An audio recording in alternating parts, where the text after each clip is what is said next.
स्वर्ग की यात्रा। बादशाह अकबर के दरबार के बहुत सारे मंत्री बीरबल से जलते थे।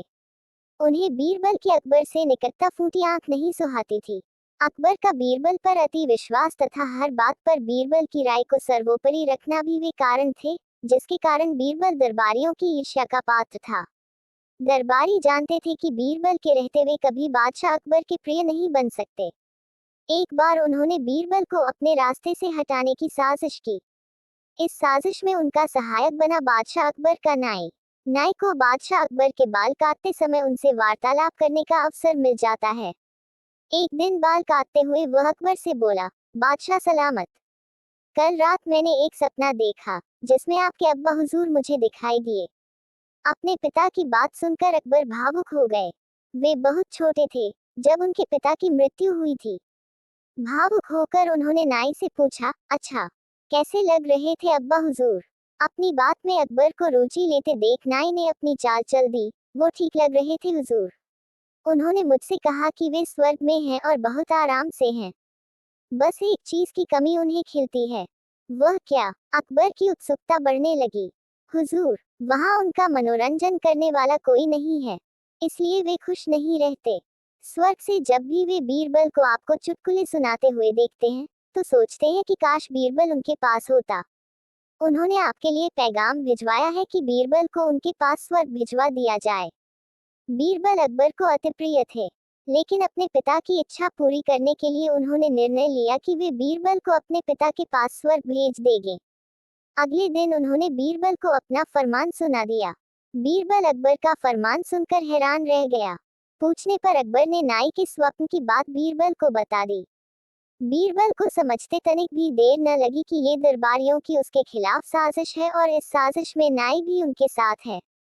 लेकिन अकबर के आदेश की अवहेलना करने का साहस उसमें नहीं था। वह स्वर्ग जाने को तैयार हो गया, लेकिन उसके पहले अपने परिवार के साथ समय व्यतीत करने के लिए उसने कुछ दिन का समय मांग लिया। घर पहुंचकर उसने सारी बात अपनी पत्नी को बताई, जिसे सुनकर वह चिंतित हो गई। लेकिन बीरबल इस विपत्ति से निकलने की एक योजना बना चुका था। योजनानुसार अपनी पत्नी के साथ मिलकर उसने अपने घर के आंगन में एक कब्र खोद ली। साथ ही उस कब्र के भीतर से अपने शयन कक्ष को जाती एक सुरंग भी निकाल ली। कुछ दिनों तक घर पर रहने के बाद बीरबल अकबर से मिला और बोला, जहां पनाह, अब मैं आपके पिता के पास स्वर्ग जाने को तैयार हूँ, किंतु आपसे मेरा निवेदन है कि मेरे परिवार की परंपरा अनुसार मुझे मेरे घर के आंगन में ही जिंदा दफना दिया जाए। अकबर बीरबल की बात मान गए और उसे उसके घर के आंगन में बनी कब्र में जिंदा दफन करवा दिया। योजनानुसार बीरबल कब्र से लगी सुरंग से होते हुए अपने घर आ गया। उसके बाद 2 महीने तक वह घर पर ही छुप कर रहा। 2 महीने बाद वो अकबर के दरबार में पहुंचा। सारे दरबारी उसे देखकर हैरान थे।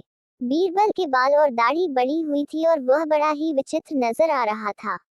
उसे इस अवस्था में अपने सामने देख अकबर ने पूछा, बीरबल, तुम वापस आ गए, हमें बताओ, हमारे अब्बा हुजूर कैसे हैं? और तुमने अपनी ये कैसी हालत बना ली है? सब ठीक तो है? जी जहांपनाह, स्वर्ग में सब ठीक है। मैं आपके पिताजी से मिला और उन्हें खूब सारे चुटकुले सुनाकर उनका मनोरंजन भी किया।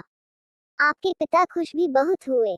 लेकिन बीरबल के कहना जारी रखा, स्वर्ग में नाई का ना होना एक बड़ी समस्या है। इसलिए तो मेरे बाल बढ़ गए हैं और दाढ़ी भी। आपके पिताजी के बालों और दाढ़ी की हालत तो मुझसे भी बुरी है। इसलिए उन्होंने स्वर्ग में आपके नाई को भिजवा देने का पैगाम भेजा है। इत्तेफाक से नाई भी उस दिन वहीं था। बीरबल की बात सुनकर उसकी सिट्टी पिट्टी गुम हो गई। इधर अपने अब्बा हुजूर की ये इच्छा भी पूरी करने ले लिए अकबर ने नाई को जिंदा दफनाने का आदेश दे दिया।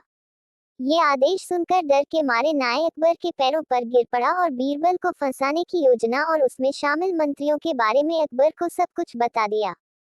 फिर क्या, साजिशकर्ताओं को उनकी साजिश की सजा मिलनी ही थी। अकबर ने सबको 50-50 कोड़े लगवाए। ये थी आज की कहानी। कहानी अच्छी लगी तो लाइक और शेयर करें।